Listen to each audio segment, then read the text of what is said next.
sert, ça. Le bord de la mer, c'est bien beau, mais quand sa maison risque de partir avec la prochaine tempête, ça l'est un peu moins. C'est pour cela qu'André Beaulieu a accepté l'indemnité de départ. Et au moins, dit-il, sa coquette maison jaune ne sera pas démolie comme le prévoyait au départ le plan du gouvernement. Qui ça pourrait intéresser, d'après vous?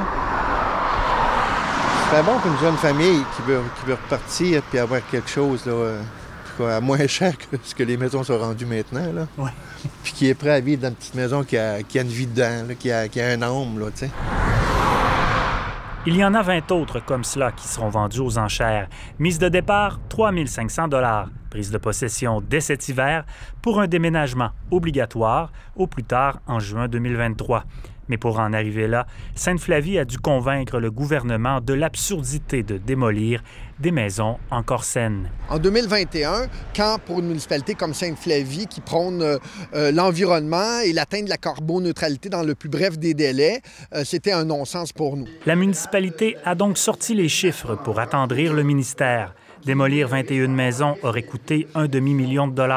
En plus, c'est Québec qui va recevoir l'argent de la vente aux enchères.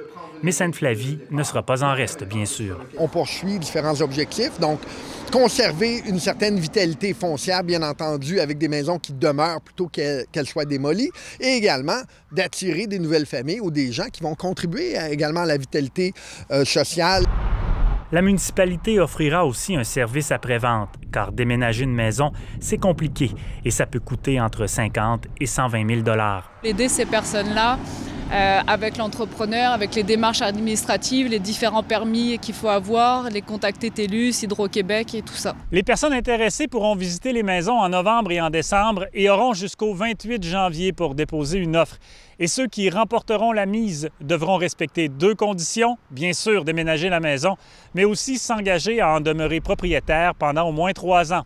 Ici Michel-Félix Tremblay, Radio-Canada, à Sainte-Flavie. Ici Bas-Saint-Laurent.